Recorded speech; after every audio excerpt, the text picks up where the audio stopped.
Yeah. But then too, I don't know if you realized, I was gonna say something to you at the end. I said, well, maybe it's just me, but your sound was muffled the whole time. Brother. Yeah. I don't know if you know it or not. Well, my Bible was laying over. Not you, brother Willie. Oh. It's probably this mic. It's probably this mic. Can you hear it now? Like it's like that now. Yeah, it's this wireless headphone. I apologize about that. That's all good. Yeah, I didn't know if you knew it. Yeah, but yeah, y'all did. Yeah, they did. He said y'all did a good job. Y'all did do a good job. Both of y'all did. So with all you saying, you couldn't, the words you didn't know, people couldn't really tell, And then people hear you read, and then they, you know what they do, right? They put themselves in your position and say, how much better would I be doing if that was me? And they like, it's not the easiest thing. No. If you're not used to reading out, from people, but y'all did fine. Both of you brothers did well. All right. So what's up, brother Khalil? How you doing? Good. I had to go down to Richmond to get this new car fixed. Well, not fixed, but get something fixed on this new car. You got a new car, brother? What you riding? 2020 Durango RT. Uh-oh. You like them Hemis. 2021? Yeah, it's a 2021. Yeah. Anything fast, brother Albert. Anything fast. Yeah, I know it. I feel you, brother. I miss them days. I really do. But I done had all these kids, so it's all gone. That's all right though, because I don't like spending the money. Right. I feel you. But I love it. I love it, man. When I see them cars and stuff, it take me back to when I was young without a whole lot of responsibility. I showed that car to my wife. She was like, ooh, because I used to have them type of stuff when I met her, Yeah. Yeah. So I love it. What'd you have, brother? What'd you have? Man, when I met my wife, I had a white 1980 Z28. Okay. And then I went and got, I had another Z28, a real dark blue one with T-tops. Mm. And then I had to get a 4-door Oldsmobile with this so-called performance engine, which was junk. That's why Oldsmobile went out of business. But it was sweet back in the day, And then the last thing I had was that 1995 Impala SS. They had that Corvette engine in it. Mm-hmm. Man, it was a beautiful car. But when you start putting your kids in college, something got to go. Something had to go. And now that I'm old, it don't appeal to me no more, Them cars don't appeal to me in my old age. But if we went back 10 years, I'd be trying to buy me another race car. You know what I'm saying? Because it's fun. It's fun. It's a beautiful thing. I know around my house, I hear it'll be like, shoot, man, it'll be 2 o'clock in the morning, 3 o'clock. I hear people racing. Yeah. They're doing because there's a lot of little places over here where they meet up, but they have all these classic cars, these nice cars. Sometimes they do it at restaurants around here, or matter of fact, I don't frequent it a lot, but I frequent it at times, not that much though. But I noticed that, man, they're meeting over there now, so they meet at these different places, show off their cars. Yeah, I love it. You guys into manual driving, stick shift driving? Yeah. Okay. Which one? I was wondering if you guys into like driving stick shift. I had a stick, but when you got a stick shift, you got to focus. Facts. It ain't like you can eat a hamburger and drive when you got a stick. Hey, it's been done. It's been done. It's just, oh yeah. Oh yeah, definitely. Yeah. You see, he eating Oh, Chinese yeah. food with chopsticks. Driving a stick. I don't know about that. A little bit. Yeah. But yeah. But that to me, that's really when you driving, man. When you controlling that Yeah. engine power, Yeah. when you in full control, you driving. That, I'm not. that's Khalil. He took a picture of me on the dyno. It was a picture of him getting his car dyno tuned. You know what I'm saying? And what he topped out horsepower, Khalil? 626. 626. You doing 626. something. Bruh. Yeah, you doing something. You need to slow down. You need to slow down in the name of the Lord. You hear me? Hey, dude. Yeah, dude. He hurt my feelings, bro. Best I had was 350. You know what I'm saying? Mm-hmm. Yeah. Yeah, that thing scares me. Mm-hmm. What's that brother's name? Bubba. What's the race car driver? What's the brother's name? Bubba Wallace. Bubba Wallace over there. Yeah.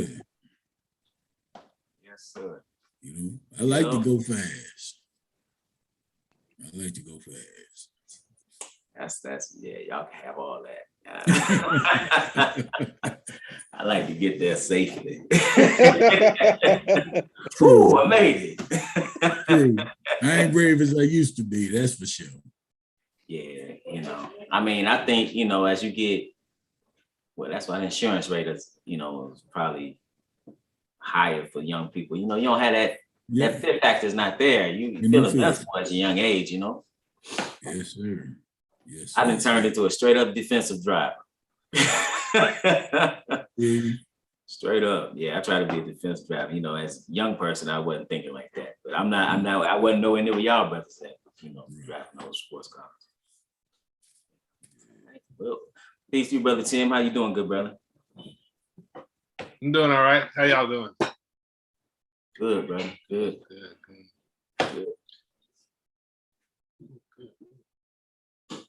Brother Kamikai said he may be able not to drive up to the feast. Got brother Khalil. Yeah, that brother, man, we went down to, it was me and Kevin, man. I was so happy that brother Kevin was sharing and driving. Kaya just drive the whole way. Same thing with brother Willie. Drive the whole way from New Jersey. That's me. I like to drive. Yeah. Yeah. We drove here from LA. Oh, I drove here. Yeah, you told me that. Yeah. And that was like you were driving through Texas. It was like just seemed like it was forever. If I could skip that part, that's the part I would skip. Driving through the panhandle, I was like, this is before I really like been on the West Coast and experienced the West Coast. And I was like, what is this? I don't like this. It's just those things that do this and snakes. That's it. Nothing else. I was like, ain't nobody out here, ain't no houses. It's just dust and animals and roadkill.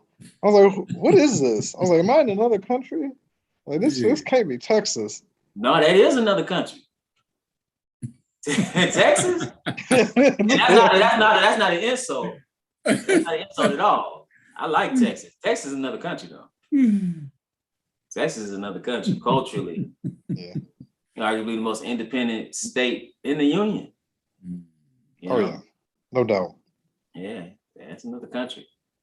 But I ain't mad at them. So peace to everybody. Again, I don't know if that's Brother Wayman, iPhone 3. That's Brother Wayman, right? I'm gonna just take a stab at it and say that's Brother Wayman. All right, brother. So let's talk about a couple topics. What did I send to y'all? I know I sent about the Travis Scott, looking for my phone. Wanted to know y'all thoughts on the whole situation, the Travis Scott Astroworld concert. What did you brothers think about it?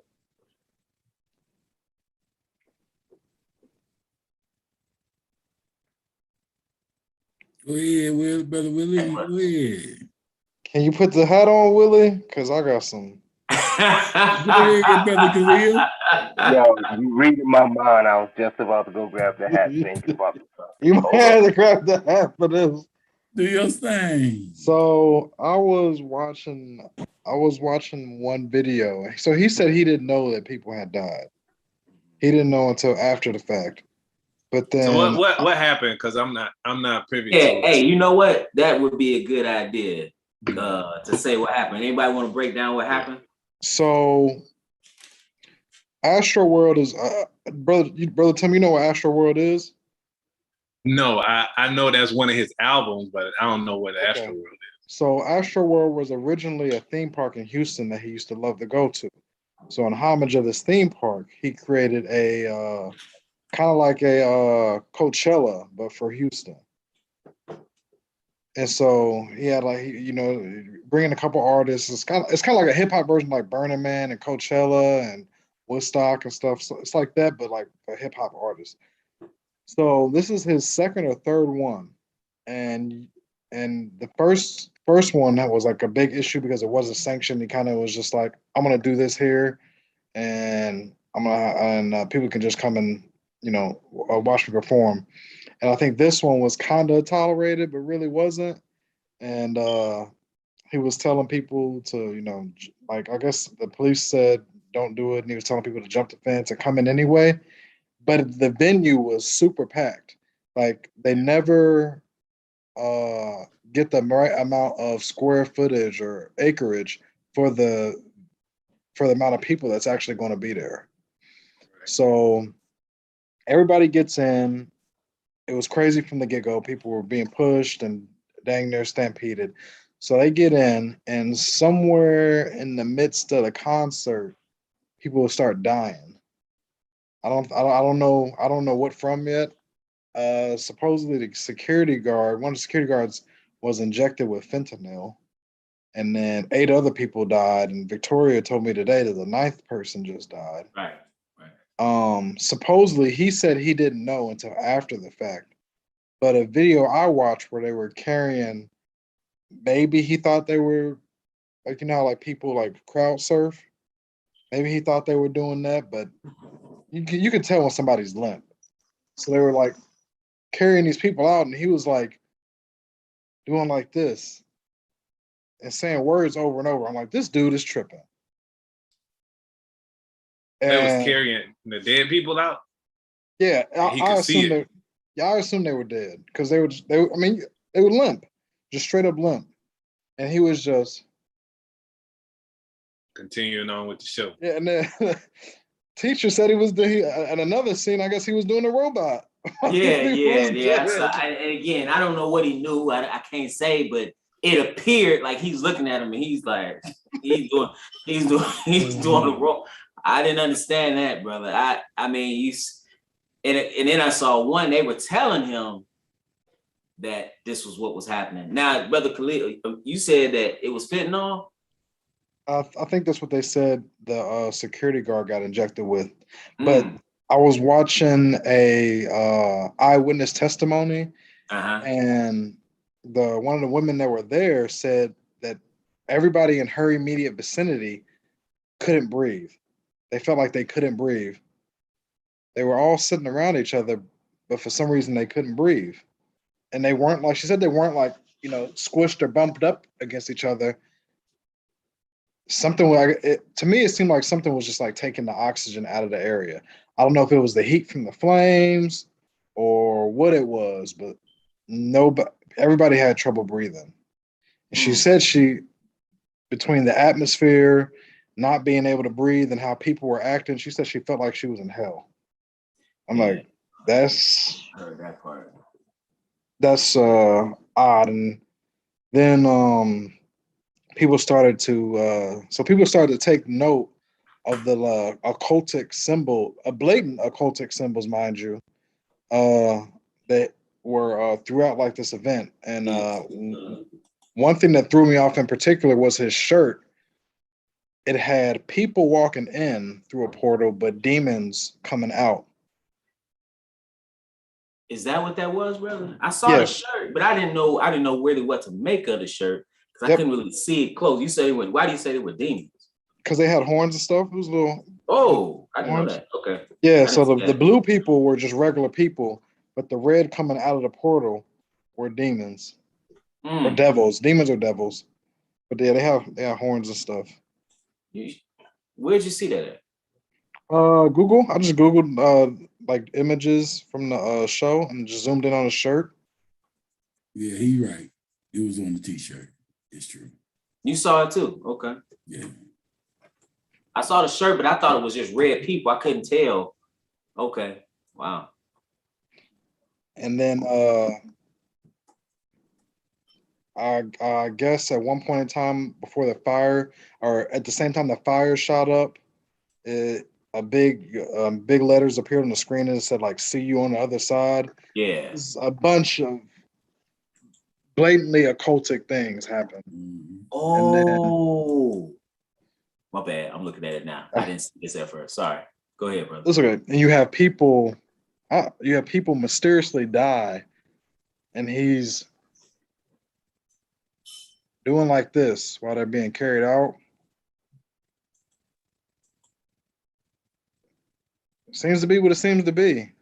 Mhm. Yeah. Leave them Kardashian women alone. Oh, You blame the Kardashian.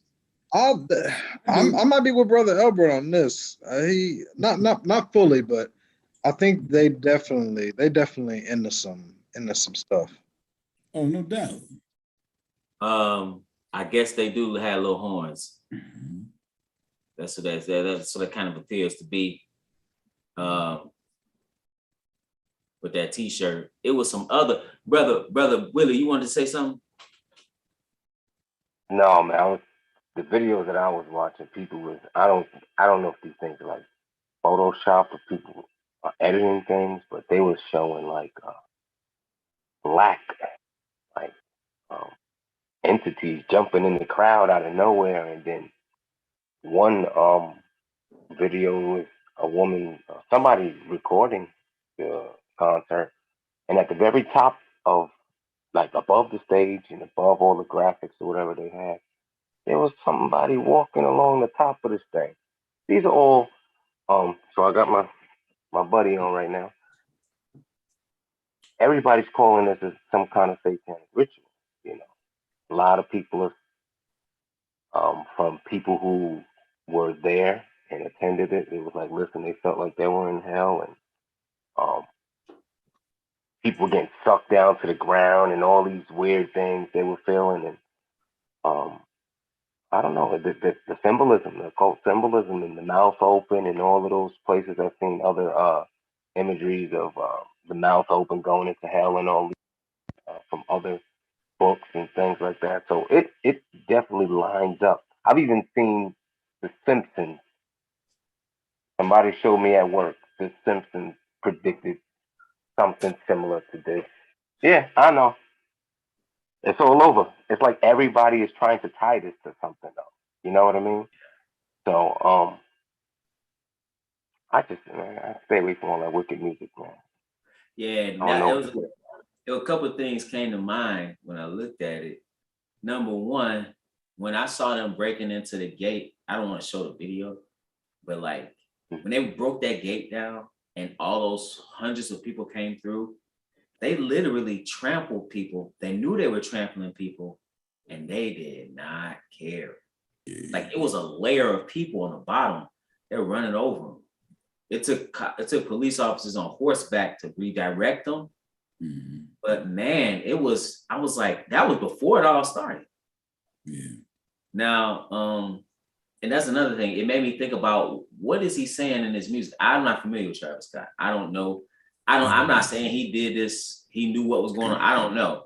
But I thought about, man, what are we listening? What are people listening to as far as secular music? Because in a lot of it, in and of itself, it may not be overtly Luciferian in the sense of the devil worship, like some of the rock and roll, even some of the rap back in the day. But some of the things that it may be telling you to do is not godly. Mm-hmm. You know, but again, I don't know what I can't speak to that. Now I saw this portal, you know, that was I didn't see the horns though. Okay. I'm looking at it now. It appears to be horns, which is odd. Then I saw this. And now some are comparing it to like a fair, like a clown head with a fair, you know. But I thought about Molech. Thank you. In the Metropolis, this movie, 1927. Mm-hmm. You know, where Molech there is a demonic machine. Mm-hmm. You know, and it's symbolic of Frederick's vision of the end machine turning into a monster and killing the workers is symbolic of the slaves fed to Molech, the god of fire in the ancient Middle East. Then I also see this, you saw this one too, Hieronymus Bosch's painting Christ in Limbo, you know, eating. It's a lot of, hold on, let me go back. Yeah. Symbolism. Yeah, he's not doing this himself. Yeah, the people that put this together know what they're doing. Thank you, brother. Right. And I'm looking at this. They said that even the stage had an inverted cross on it, like right here. Never saw that. So, and then when you see I'm just be honest, I'm not walking in that. I don't care what's on the other side. I'm just not walking into that. That doesn't look right. I'm gonna be honest with you, brother. A long time ago, when I was going to concerts and stuff, I had a moment of clarity. And it was almost like Sodom and Gomorrah. That's when I quit going. I witnessed these artists having crowd control. Whatever they said, whatever they suggested, everybody rolled with it. And in that moment of clarity that I had, I was done. I wouldn't go no more. Whatever this brother suggested, the crowds rolled with it. And I've seen that at concerts forever. When they showed some of the stuff he'd done in the past, people followed him blindly. And that goes exactly with a lot of stuff we read in the Bible, where he said, test everything, check everything. People are following this man blindly to their own demise.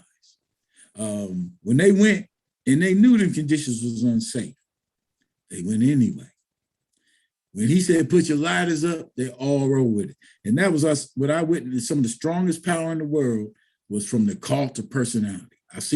We've seen it with Donald Trump, how they worship him as a man, where he could do no wrong, to how they worship this brother right here.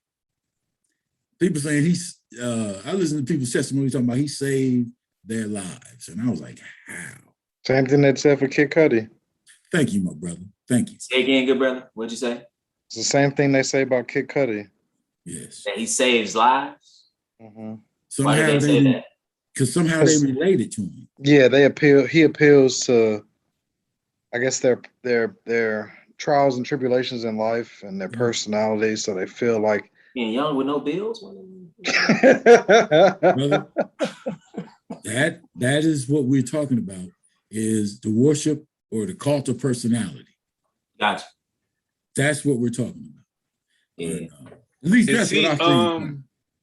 Is he being charged for like any of these things happening at this event?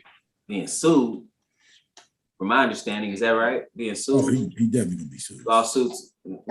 Hey, I heard he was paying for the funerals. Just so we understand real quick, grab this. I'm gonna read something real quick, just who Molech is, or people who may not know. Molech is a deity that you see constantly in the Bible. This is from Zanzibar, and I'll read one verse from the Bible. This is under Molech.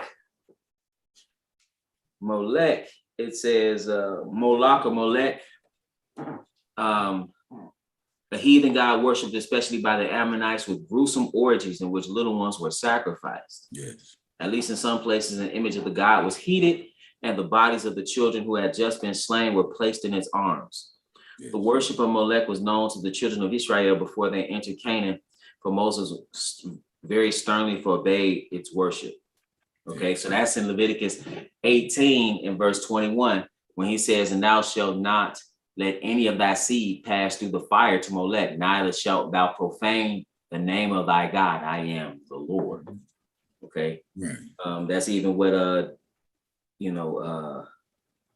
Solomon dealt with, and you read about it in Jeremiah as well. But I wanted to read that because just in case people didn't know what that was referring to, Yeah, because we had discussion before about this symbolism and whether it has power or not. Power, right?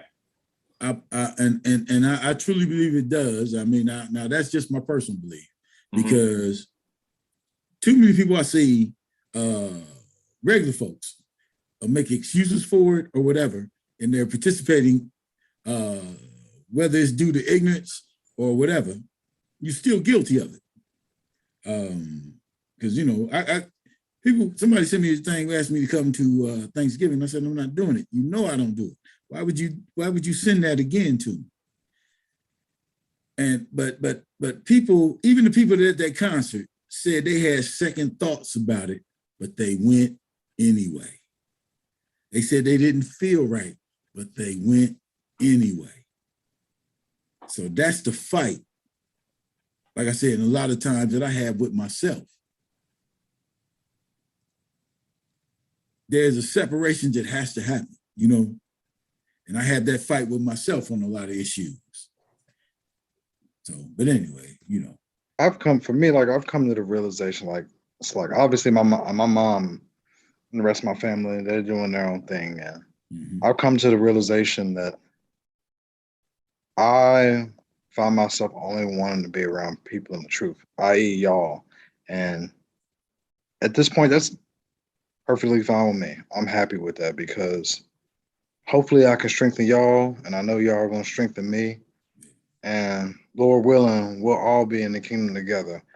And I won't have to worry about none of this foolishness that's going on in the rest of the world. Because to be honest, when I'm thinking back to when I wasn't in the truth, life was exhausting. There was no peace. It was always either worried about dying, worried about doing something wrong, worried about making sure you please the earth, not being able to confirm or know whether you're truly pleasing the Lord or not, worrying about all the other stuff that you had no business doing in the first place and getting in trouble for doing that stuff or making the situation worse. So if somebody doesn't want to be in the truth, it's literally, it's they lost. Yeah. Yes, sir. Because just briefly, I had a family member go to my daughter and my wife to tell them that I was wrong in what I was doing. I was wrong how the scriptures read. So they was going behind my back, trying to sabotage what I was doing with my own family. When did you find that out? When my wife came back and said, so-and-so said that I ain't gonna mention names, brother, because they close to me. And it hurts, you know what I'm saying? But who is my mother, my brother, if it ain't those who serve, feel me? Yeah. My own people, man, was interfering. I would never come between you and your children if we don't agree. You understand what I'm saying? Yeah, they out of line. I would never do that. I never have. But I got my own blood step between my children and my wife. Now, my children told me what that woman said, and my wife told me what she said. Thank God. You know what I'm saying? But why would they do that? But what do we say? Your enemy will be of your own household. The man's foe should be there of his own household. Yes, sir. Brother. So I gotta praise God, because like you said, when you're on the own, like the minister, some of the prophets praise God because how they were being persecuted. So I gotta be on the right path. I ain't perfect, but I have to be on the right path the way they coming at me, because I'm doing what's in the book. All right, I'm sorry, man. I'm going back to the book, but brother, it's these are the last days. I can't fold. You feel me? I can't fold. I can't have no regrets. I'm not going to regret that. So anyway, yeah, that's what I'm dealing with. Yeah, that's Yeah, they out of line with that. But Yeah. you'll see people do that, like, and thinking they're doing something good. They go to church every Sunday. Right. They don't have a clue. Ain't gonna come. Yeah. All right, my bad. No, it's all good. Yeah. I'm gonna just read something here, Matthew 10 and 34. It says, think not that I am come to send peace on. This is Jesus talking. He said, think not that I am come to send peace on earth. I came not to send peace, but a sword. For I'm come to set a man at variance against his father, and the daughter-in-law against her mother-in-law. Excuse me. For I'm come to set a man at variance against his father, and the daughter against her mother, and the daughter-in-law against her mother-in-law. Yeah. And a man's foe shall be there of his own household. He that loveth father or mother more than me is not worthy of me. He that loveth son or daughter more than me is not worthy of me. He that taketh not his cross and followeth after me is not worthy of me. Yes, sir. So yeah, brother, he, like you said, he brings, that division. Yeah. That's basically, it's because of the word. Yes, sir. And that's what you read in Gospel according to John, chapter 17, where he says in verse 14, I have given them thy word, and the world hath hated them, because they are not of the world, even as I am not of the world. Right. So it's these people in family are of the world. Yes, they could be your blood kin, your blood, but they still of the world. It goes on to say in verse 16, they are not of the world, even as I am not of the world. Talking about his followers. He says, sanctify them through thy truth. Thy word is truth. Yes, sir. Yes, sir. Yeah, brother. Yeah, it's it was that's amazing. something. That's out of line, though, brother. Yes, sir. It was me. So anyway, but that's what we're dealing with. Trying to walk this path that we on, the narrow path that most people ain't gonna go on. Nah. It's amazing that people seek comfort in a lie. It's like the one brother I was listening to this one minute said, yeah, he gonna ease your ministers are easing your conscience while you get ready to burn in hell. So, and I thought about it. Yeah, that's it's gonna be worse than this. Yeah. Oh yeah, a lot worse. I'm sorry, man. I didn't mean to go off on that. No, brother, you ain't gotta apologize. All of us are dealing with the same issues. I never thought it would come that close from my home, my blood. Brother. Everybody, I would venture to say, maybe not necessarily in the sense of them coming back to your family member and talking behind your back like that. Yeah. But in the sense of talking to your wife behind your back. But they all talking behind your back. That's fine. They all talking, and then that's another step. But don't cause division in my home. Yeah, you going in their household telling them something. But I can see people doing that. They think they take liberty, especially if it's a parent. If you could be grown, you have a wife and kids, but a parent, oftentimes, not all of these, but a lot of times they'll say, well, that's still my child. I still have, they just had this mentality. Right. I can say this to his children or her children, what I'm saying? Those are my grandbabies. I'm your mama. That stuff is over. Good brother. Yeah, you're the parent, but you're not in between a man and his wife. No, man, I never stand for that. But my elders raised their kids, and we all crazy. So I'm trying to fix it. You know what I'm saying? Do not do that. Do not do that. You had your chance. You jacked us up. Don't do it. Leave me with mine. Yeah. Anyway. Yeah. That's where I'm at. Look, I done told y'all too much, didn't I? No. But them is the battles that we all fight. They close to home. Anyway. I would read something else in just in relation to what you and Brother Khalil was saying in Matthew. You already alluded to it. Matthew 12:46 says, while he yet talked to the people, behold, his mother and his brethren stood without, desiring to speak with him. Then one said unto him, behold, thy mother and thy brethren stand without, or outside, desiring to speak with thee. But he answered and said unto him, that told him, who is my mother and who are my brethren?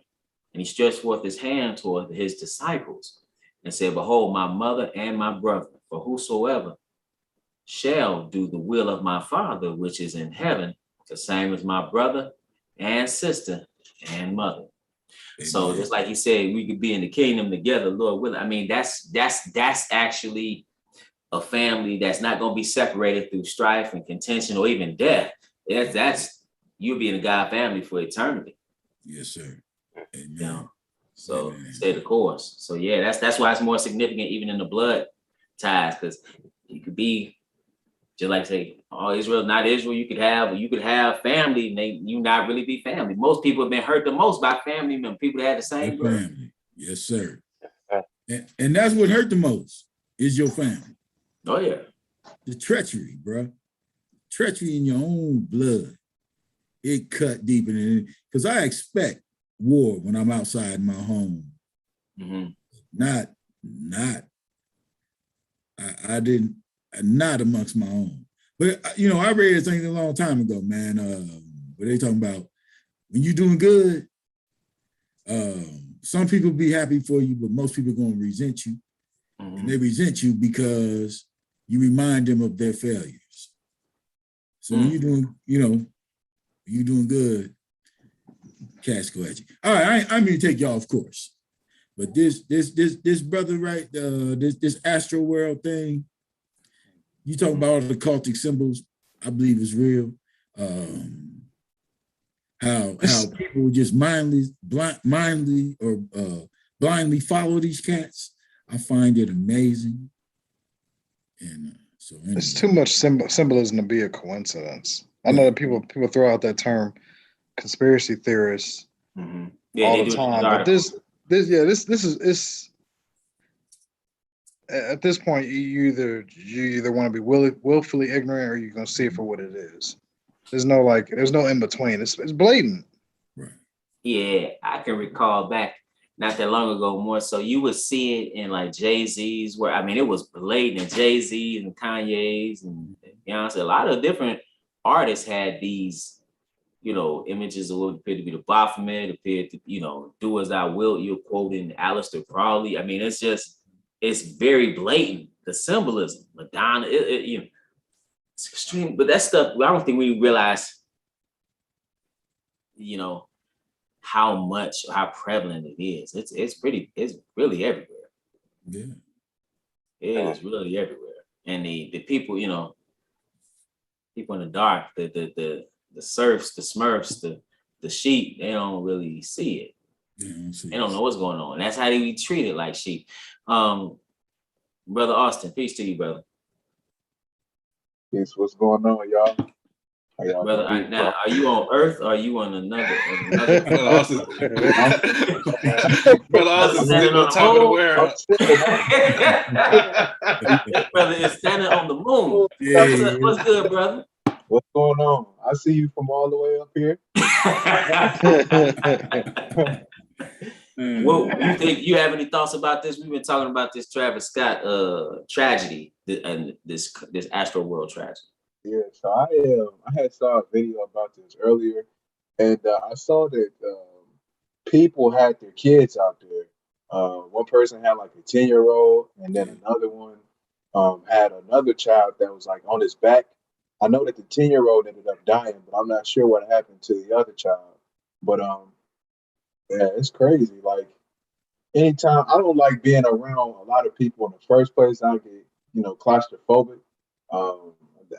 I just don't like being around a lot of people because you don't know. It's just very dangerous. You don't know what's going to happen. So I think that people should have taken that into consideration when they went to this concert. Yeah. But I don't see how people. I've heard his music before, and he really doesn't. I don't understand like what he be saying sometimes. He speak English, but it's incoherent. Like it don't be making no sense. So I don't understand how people go to see it. But it's crazy though. It's crazy for sure. Yeah. I think it's more. I think what does it for starting to do it for people now is the actual beats themselves. Yes. I think they like the way the beats sound and the music, and it gets them It's hypnotic. It's a they don't the what the artist is, quote unquote saying is just good because it goes with the tone of the music. And so they kind of meld together very well. And Yeah. so those two, the voice, the tone of the voice and the tone of the beats melding together is, I think, what they like, not actually what they're saying anymore. It's the tones that make them feel a certain way, and Right. it pulls them to it. I know they had this same thing on I was watching that metaverse video, and well, no, it wasn't that video, but it was another video that was talking about a similar thing. And they said that in the game Fortnite, they had like his concert on there virtually, and they had that big skull up on there and all of that. So I know a lot of kids is influenced by his music, but yeah, he's yeah, he's kind of weird though, kind of weird. He's the Pied Piper. Replace leading the kids to slaughter. Now, Kind of what it looked like. I can see that whole going into that mouth like that. That was kind of like when you look at this right here. Hold on. And see you on the other side. Yeah, that and I didn't know if that was the Ozzy Osbourne lyric. This right here looks like that. he had those words on the so-called portal on the side. Yeah. See on the other side. Yeah. I just want to read something about music, just to consider. Brother Austin brought it up, or as far as how it makes you feel, and what the power of music. I think maybe it wasn't just Brother Austin, but this is in 1 Samuel 16. It says, "But the Spirit of the Lord," in verse 14, "but the Spirit of the Lord departed from Saul, and an evil spirit from the Lord troubled him. And Saul's servant said unto him, Behold, now an evil spirit from God troubles thee. Let our Lord now command thy servants, which are before thee, to seek out a man who is a cunning player of an harp. And it shall come to pass, when the evil spirit from God is upon thee, that he shall play with his hand, and thou shalt be well. And Saul said unto his servants, Provide me now a man that can play well, and bring him to me. Then answered one of the servants and said, Behold, I have seen a son of Jesse, the Bethlehemite, that is cunning in playing, and a mighty valiant man, and a man of war, and prudent in matters, and is a comely person, and the Lord is with him. Wherefore Saul sent messages unto Jesse, and said, Send me David thy son, which is with the sheep." Okay, so now in verse 23, it said, "And it came to pass when the evil spirit from God was upon Saul, that David took an harp and played with his hand. So Saul was refreshed and was well, and the evil spirit departed from him." Now, I know you like, what does that have to do with anything? When you think of the power of music, yes, yeah, music is, it's a reason why a lot of time when you think about, if you look at even in a false church, and I'm not comparing, I'm just saying it worked both ways. In that way, it was positive. But you look at the false church, the way in which they're able to operate in a way and get people in a mindset is through the music. Absolutely. It's through that music, keep that. I remember watched when I believe Creflo Dollar and I think it was Leroy Thompson. I believe this is in them when they were at Madison Square Garden many years ago, dancing on the money. I saw him giving a sign to the organ player to keep playing, because it gets you in the mind, you get emotional, I think I've said this before, even in the insane asylums back in the day, they used to play classical music to calm the people down. But music could also cause you to want to fight. I've been in many instances where a certain song come on, everybody want to fight. Certain songs put people in a sexual mood. It's the power of music. It is, yes, sir. I've even heard artists talk about it in a spiritual sense. I remember I was watching interview with D'Angelo. He was talking about how it was it's a spirit. It's real, brother. He described it like that. Yes, sir. I remember I was in DC when house music was big, and I had no intention of getting up, but that beat took over. It's hypnotic. It's hypnotic, and it will have you do things that you never intended. As a matter of fact, when Dre came out with the Chronic, they talked about how gangs exploded all across the country because of the music, and people want to emulate that. So there's no doubt. It's appealing to your lower self. Yes, sir. And they know that. People know it. It's your nature. It's that beat. So That beat. like, it's not even real. It's not even. It's not music. It's not really music, but it's that beat that's just appealing to your people. Yeah. That's why last week I said no to National Hip Hop Day, because they called it garbage this brother doing. Hip-hop. They called it hip hop. That was not hip hop. Yeah. That music was, and there wasn't nothing to it. Wasn't nothing creative about it. It was just a beat from like a rave. You know what I'm saying? It was like a rave, a beat, house music. There was nothing creative about what this man was doing. But the people ate it up. The people ate it up to their own demise. So, yeah. Anything else on this before we move on? No. Oh, good. All right. I was gonna say something else, but I forgot. Till the kids don't go. They know Don't take your kids. How you I had take one thing. Go ahead, bro. And it's not necessarily pertaining to that event, but just his hair. So nowadays it's real trendy for people to cut off the sides of their hair, and you'll see people with like braids. It's just like 2 braids on the top of their head, or like Travis Scott wear the long braids down, but all the sides of his hair is cut off. Like, y'all, what is that? I know people used to wear like the hot top fades back in the day, or where they just cut off the sides of their hair, but that's I guess that's a little odd to me, seeing that that's so popular today. I don't know, but I can't get past the skinny jeans. And underwear. That's just a style in terms of like fades and braids. Some people do like mohawks and braids, stuff like that. Actually not new though. Yeah, it's not really new. No, it's not really new. It's just, it's more money. You got to pay for somebody to do the top and the sides. You got to get paid and your hair break. Right. Unless you're doing it all yourself, it's really disservice. But I think everything is trend setting. Like, people really try to stand out. You could get a full head of anything, dread, braids. But people, high top this, mohawk that. Everybody trying to, set their own little mark on the industry, I guess. So when you come out, you see somebody else with it, you can say, well, Travis Scott had it first, so he got the Travis Scott haircut.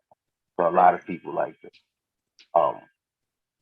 basically just try to take ownership over certain things, stupid things like that. So, yeah, I cut hair, so I know there's a lot of times where people just give me a fade and they might have, braids or dreads or whatever.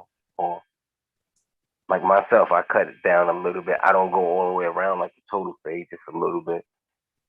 And I'm contemplating growing it all because I'm tired of doing the fading part. So it's just how you feeling with it. As long as it's not a tonsure, like we know.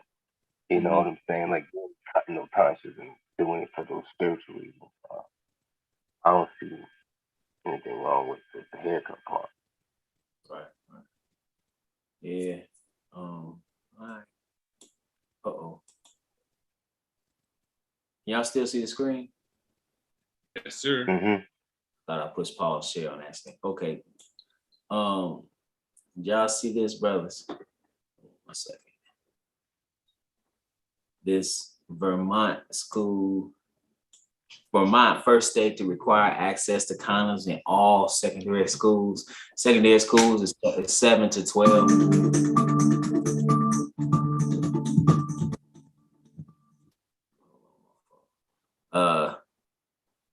Vermont has reportedly become the first state to require all secondary schools grades 7 to 12 distribute condoms.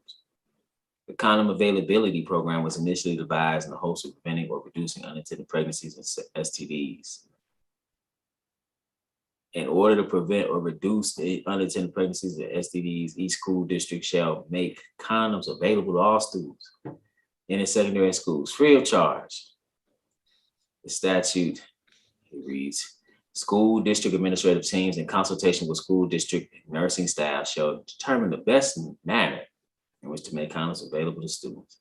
At a minimum, condoms shall be placed in locations that are safe, readily accessible to students, including the school's nurse's office. Back in the day when they sent us, you had to go to the nurse, you might have been getting a cough drop or something. You're not feeling well, I'm gonna call your mom, come get you. You got chicken pox. It wasn't to get prophylactics. This is mandatory in these schools. It's like, I thought about all the things that could be mandatory for kids. We're gonna mandate, we're gonna do whatever it takes to make sure everybody passes this test. It's mandatory, you know what I'm saying? Or the school, it's just so many other things that you could have been doing. Why? I mean, it's like you're promoting whoredom amongst children. Right. It's actually a disgrace. All right. Here's some real talk. I was so busy as a child, playing football, taking instrument lessons and stuff. I had no idea what all this pre-sex stuff was until we had a class in middle school introducing these ideas to me. That's what I said, don't even introduce it to your children, because they have no idea what it was. Then later on, I met cats with no parents or no dads, no extracurricular activity, nothing that was constructive, to where sex and this type of thing was a focal point in their lives. So they became sexually active with the knowledge that I believe it was suggested through this, and they became more promiscuous because there was nobody there keeping them busy. So my time was always occupied. So when I did start acting an idiot, it was later in my life. So all this is doing, handing out the condoms, whatever, in my mind, in my experience, it's almost like encouraging it or condoning it. And that's what these schools are doing. They're trying to help lead your kids to destruction. Because we see it right now, where, and I know everybody gonna get mad, we talked about it before, but women are believing that sleeping with a dude is controlling them, realizing they're sexually active early, thinking it's a beautiful thing or whatever, because realizing that they're only degrading themselves. And that's what I think this type of activity does. They suggesting things to people who are not knowledgeable about it. They're introducing them to things that they had no idea outside of the home. So that's when the experimentation, in my mind, starts, when they introduce you to something that you had no idea or you stayed away from because you were busy. But that's based on my experience as a whole man.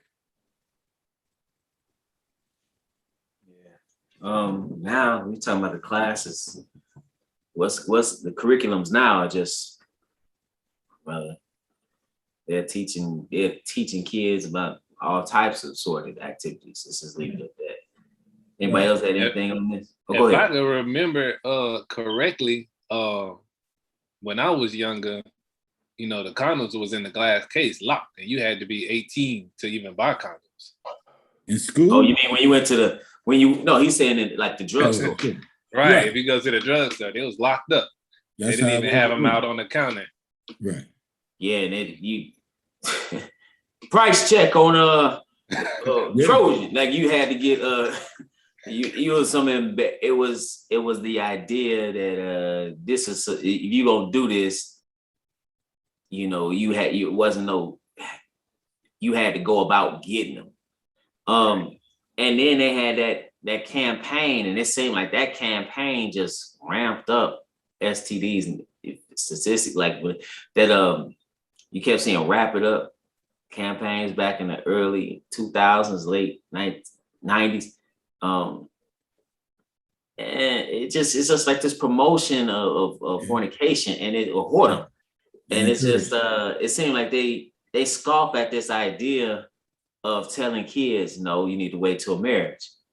But just like and the brother said something, he's like, you tolerate it, but you don't tolerate violence though. You don't tolerate fighting in school. There's zero tolerance policies for a lot of different things.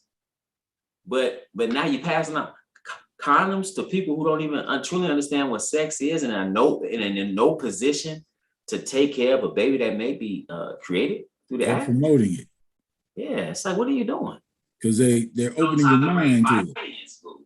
Yeah. There's zero tolerance policy for a lot of different things. But now you're passing out condoms to people who don't even. Who was that? That wasn't me. But that was your echo. But they're suggesting it is what I'm getting at. The schools, by suggesting it, opens your mind to it.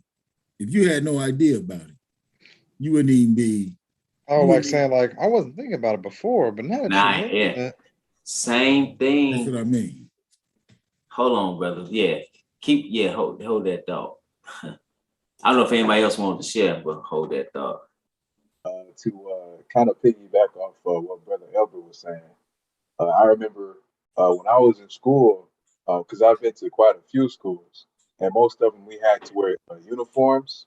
And I remember the first school that I went to was a public school in Gary, and if like the adults saw like the young girls in particular were dressed provocatively, they used to send them home or pull them off to the side and make them put on like pins, even when they had like a skirt on. So like they had pins and a skirt on at the same time because skirt may have been too short or something like that, or so they didn't want that around.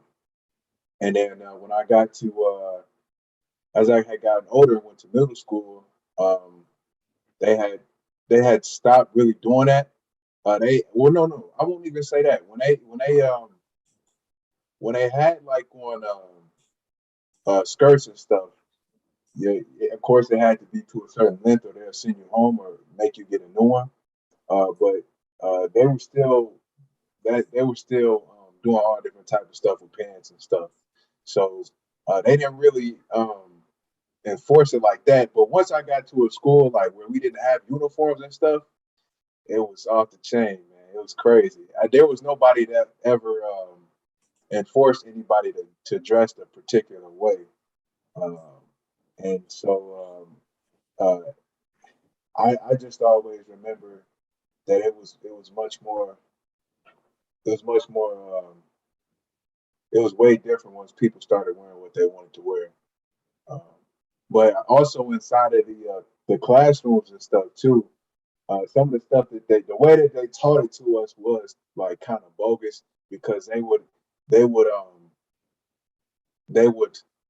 I don't know if it was inadvertently, but they would almost promote sex for children, by saying, promote how natural it is and stuff like that, and saying if you if you don't use it, you're gonna lose it, stuff like that. It was off the wall, man. So they them health classes and stuff like that where they teach you, about the birds and the bees. Sometimes it'd be kind of off a little bit. It promotes it, yes, sir. Speaking of that promotion, I think it's lit. I want to show y'all. I don't know if I mentioned this. Give me 1 second to share this. This is from Newsweek. Nearly 40% of U.S. Gen Zs, 30% of young Christians identify as LGBTQ. Now, usually you have roughly 5%, but I think because of all the social engineering, that's a high percentage. 30% of this is according to Newsweek. 30% of millennials identify as LGBTQ, according to a soon-to-be-released study that is based on scientific polling data. Among Christians, the numbers were lower, but only think about that. But only slightly, with just under 30% of millennial Christians identifying as LGBTQ. The portion of the population that describes itself as gay has varied over the years from 10%, based on research from Alfred Kinsey. You can't believe Kinsey is a character in himself, and widely promoted by the National Gay Task Force, to less than 60% in a recent Gallup poll. So if that be the case, you know, like I said, it's really relatively low based on what you would think it was extremely high based on what you see in the media, everywhere you look, every storyline, every little series you start watching on Netflix, anything like that, they're gonna push it. You about the 5th or 6th episode, now you realize the character is gay, and now you're sucked in, right? And how they do that is all by design. But nevertheless, that's a high percentage. Because it's all media is a form of propaganda.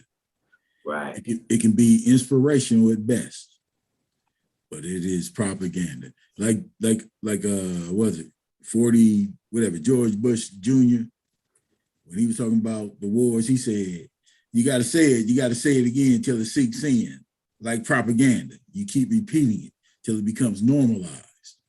Where we was talking about what they're doing in schools, it was almost unheard of in the period before, but it became normalized. And when somebody opens the door to something even you had no idea about, because when I was coming up, watching haunted movies, Ouija boards, all of that was set in stone, off limit, because apparently our elders knew that it was a gateway to something else.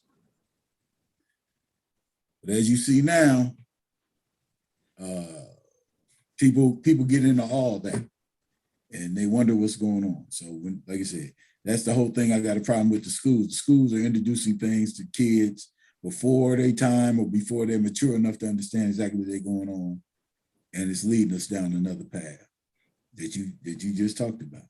So anyway, they got to pull people away from the innocence, and the earlier you do it, the better. Yeah, violating the innocence at an early age, bro. Yes, sir. Yeah. At an early age, snatching it away. Look at this.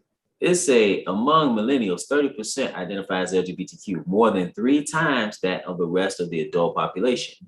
And when the researchers broke out the youngest of the group, ages 18 through 24, which some call Generation Z or Gen Z, they found 39% call themselves LGBTQ. Because blame Jada. Is that millennial or millennial Christians? Say again? Is that just millennials or millennial Christians? That's a good question. I think those are different subsets. I think they mean in general here. You said right there, it said just under 30% of millennial Christians. It showed up on your screen. Right, but this is of all Gen Z, this early age, right? Right. Because it was suggested to them. That's what I was getting at. You keep pushing and keep pushing and keep pushing. Oh, this is acceptable. Yeah. And normalized. It's normalized and it's celebrated. That's right. That's right. And then if you don't agree with it, you're deemed as right, a bigot. Right. They tell the dude that he got an award of athlete of the year because he came out as gay. Stuff like that. Who was that? The Jenner guy. Oh, he Brave. I'm like, man, that is not. He's sitting in that dress. I'm like, man, you need, man. That's what he did. Back.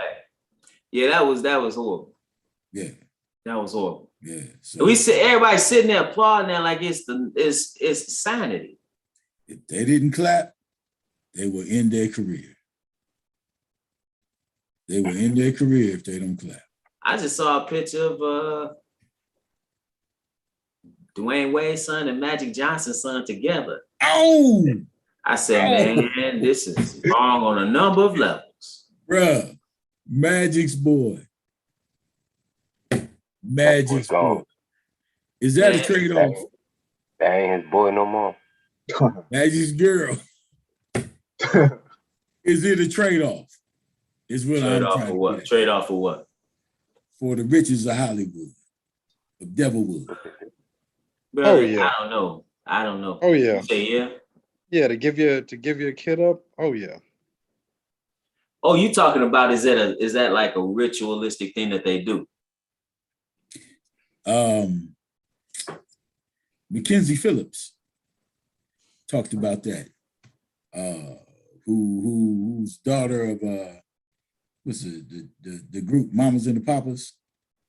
She talked about her. Now they came at her, but she said that her parents gave her up to Mick Jagger for some of that. You know what I'm saying? Now I'm trying to recall exactly. I think it was Mackenzie Phillips. She was in One Day at a Time. So this thing in my mind. Now early on, brother, before I started studying with you, I told you I went to the library and started looking up a whole lot of this stuff. I told you I went so deep. That's the problem that I have. I go deep to the point I scared myself. I had no idea how deep this evil was in the world. So you started teaching me and showing me where this has been here since the beginning of time. The devil worship, sacrificing your children and all that. That's when I truly became scared. Yeah, that's nothing. That's not new. Like we read about in the Bible, even before you think about it, they were doing it prior. They said, that was something else they was doing, man. That's sacrifice of blood. I mean, even if you think about what Satan did, yes, a man falling for it, and that's another thing too with it, with the, what they do. It's one thing to kill people, but a lot of times it's the you're making a decision, right? You're willingly. That's the biggest bloodshed it was from that moment. We've been dying ever since. Because, like you said, we see today's artists where they're covered in blood, taking photos and stuff. Mm. Yeah. Who would do that? Who would do that? People to know what they got to do to get that money.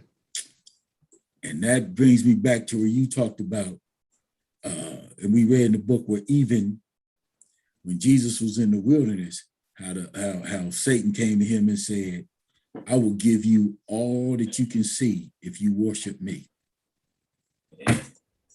Scared you to death again. Yeah, that was something that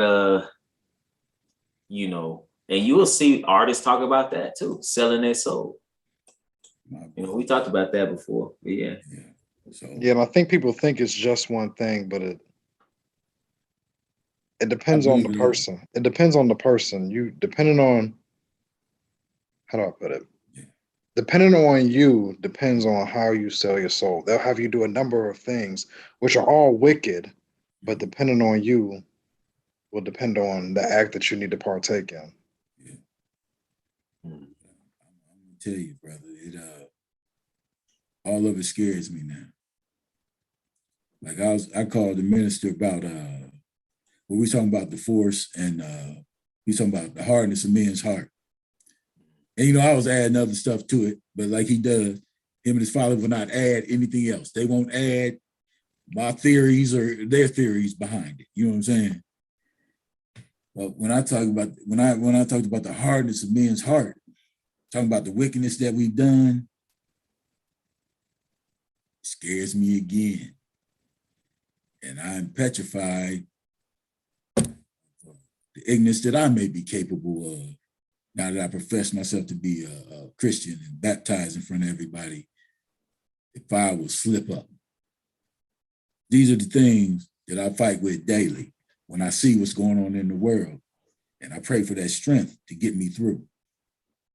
So anyway, Yeah, All right, my no, bad. I'm going deep on y'all. My it's bad.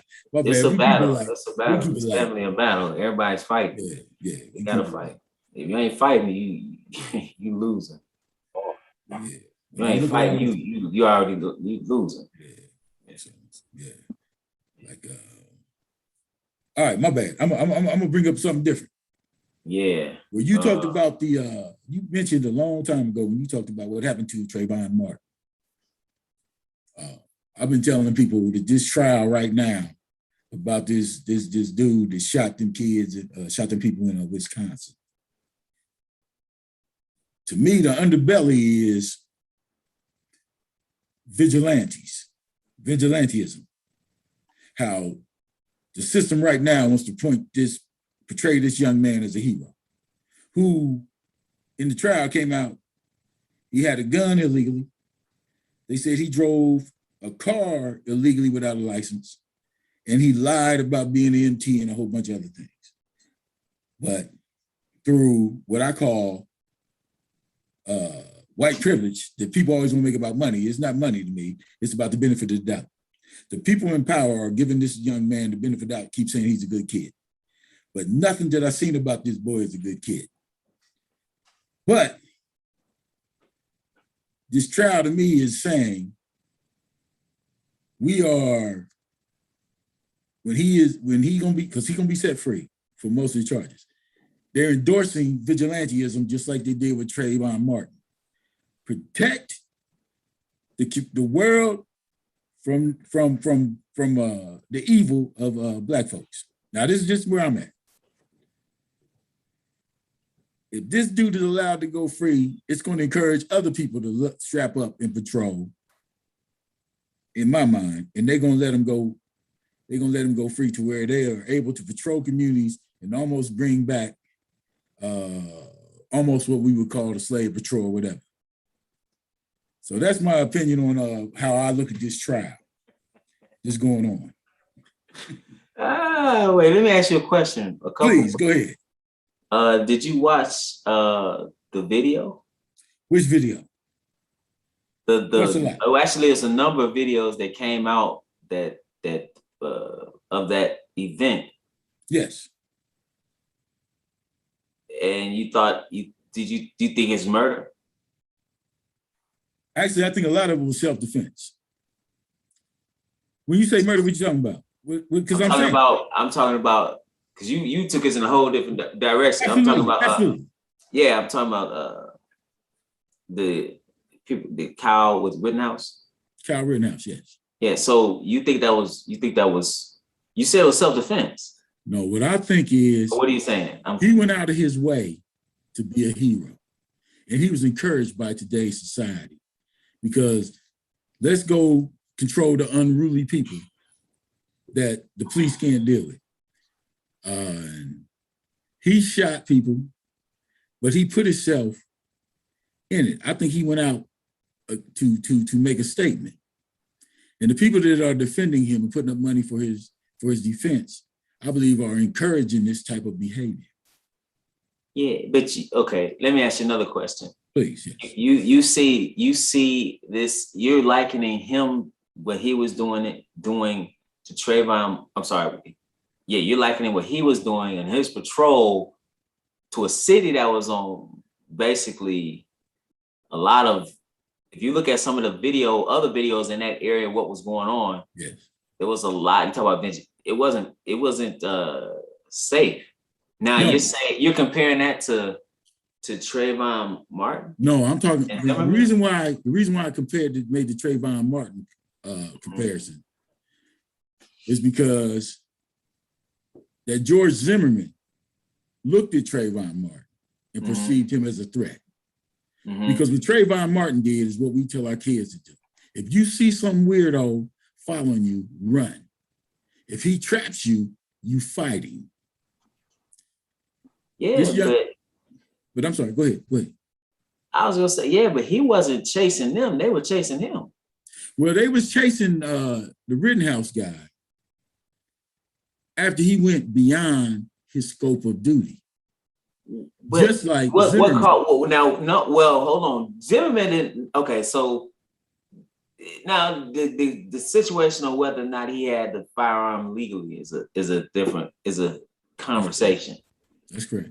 But the guy, they were chasing him. That is correct. But Even and then they chased it, and then pulled a gun on him. So I'm trying to figure out. You thought it was. No, this is what I'm getting at. They're portraying this dude as some good All-American kid. But a good All-American kid, they are. And I'm sure in conservative media. Okay. In liberal media, they're not. Right. Okay. So just like LeBron just came out with a tweet. Okay. Mocking him for crying at the. Yeah, that crime was a joke. But my problem is the sympathy that this young boy is getting for breaking laws and them excusing it to try to portray him as a hero. I find it offensive when Trayvon Martin is dead and his whole past could be brought up, where this boy's past could not be brought up in the trial. So, like I said, the big picture that I see from it, are they gonna legalize vigilantism? Because the past president, what we saw in North Carolina, says there were good people on both sides. When those gentlemen came out looking to provoke, to do something, this young man, in my opinion, was out basically being a vigilante. Now, you say he was serving property, but if you are illegal, everything. What? I'm sorry. You said I said what? I didn't say you said anything. Oh, I thought you said I said. I didn't hear you. In my opinion, everything this young man did was illegal. Taking the gun out, lying, driving without a license, driving around with a bulletproof vest in his car, to the point where he had a Twitter page or whatever, Facebook or something, saying, 4 doors, more whores. I just want to be famous. Everything about this boy was wrong.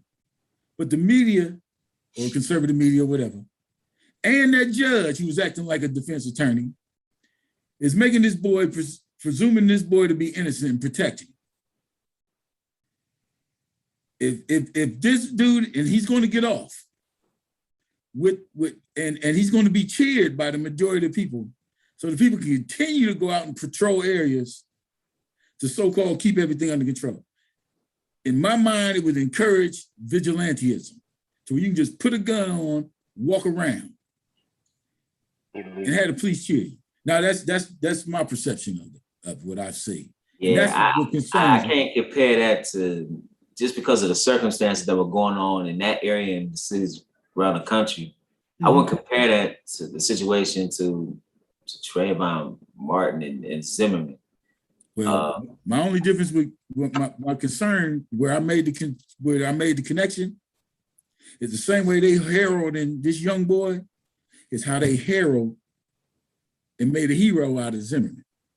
Yeah, but you have conservative outlets. Mm-hmm. There may be some of that, but for the most part, he's demonized. We can say he's demonized. I mean, you don't think he's put in a positive light, like on MSNBC and CNN? I'm looking at how the judge did it. So my concern is, once again, it doesn't, in my mind, the 40% of the country that supported Zimmerman, or the 40% of the country that's supporting this dude. Let me ask you another question. So, but just on the videos that you saw, mm-hmm. of the event, mm-hmm. did you think it was self-defense? Yes. Yes. But he's basically saying, why was he out there to begin with? I'm saying he broke the law being out there, period. Yeah. Now, it's like almost saying you stole a car, you stole a gun, you go there to say I'm protecting something. And then they overlook the fact that you stole the gun, you stole the car, but you're going to go do a righteous act, quote unquote. It wasn't nothing righteous he did. Right, and then they don't look at the means on how you got there. I think that's what Albert is trying to. That is what I'm saying. Yeah, but Your children will never get that benefit of the doubt. I'm not saying they would. Okay, that's the reason when I bring up white privilege. I'm not saying they would, Okay. but the circumstances. Well, again, I don't know if he's gonna be freed or not. He could be like, I don't know. But now the other things, like I said, that when you, like you said, was he using a gun illegally? Was he doing these things illegally? Yes. That's a different issue from whether or not what he did was self-defense. If I look at just what he did as far as self-defense, I believe what he did was self-defense. If you look at his actions. I'm gonna say that. But I mean, yeah, there's a lot of other nuances. There's a lot of other things that can happen. You have people who are supporting him for whatever reason. You know, but even the whole, you know, because it was a situation of no order at all. That's correct. And that was by design. But let me ask you this. Who else shot besides this young man that broke the law? There were other shots. No, I know there were the shootings. No, I mean, in that situation. And another guy pulled a gun. You talking about pulled the gun on him? Yes. Yes, but my question is, what other people that he was with pulled a weapon or shot someone? Who else was being chased like that? I don't believe anybody else. I didn't see anybody else being chased like that. Perhaps if you chase, I'm not saying I wouldn't be in that situation either. But if this young man, if I was chased, like if I'm being chased, yeah, there is a possibility that somebody might get shot. And it might not be me, it might be whoever's chasing. Right. But it's a high probability. I agree with you, but I'm not looking at this as a microcosm. I'm looking at the big picture of what we've been seeing. Well, this man took it upon his own to strap up and go in the community, which we've been watching for a while. I'm going to protect this community if the police don't. Okay, burn it. You do okay. So did you see them? Okay. No, I saw all the violence. Yeah, well, specifically, they pushed a trash can on fire into a gas station. Now that he was at. And he ran and put the fire out. Now, the reason why I'm coming from this position that I'm in is because I've had the police call on me for nothing on more than one occasion. If this type of vigilantism, and I'm gonna call it again vigilantism, because he's going outside of the scope of anything he was decided to do and said, I'm gonna do it on my own if nobody else will. Protecting business that were being burned down. If he is allowed to do this, how often, with all these Karens out there, will it continue to pick up and call the police on the rest of us? I don't see that stopping. I do. I don't even see this case even impacting that in any way, shape, or form. I agree. But here's what I'm saying. That's why so many people are backing him in my mind. Well, they might be back. I can't say. You don't think he was vigilante? I looked. Well, okay. So so like he placed himself in a storm, in a situation. That's correct. But the genesis of it was them not actually, for political reasons. You saw largely democratic cities allowing criminality to take place. If you look at some of the videos, people just going to car dealerships, knocking out all the windows, setting places on fire, and they allow this to take place in these cities. Okay.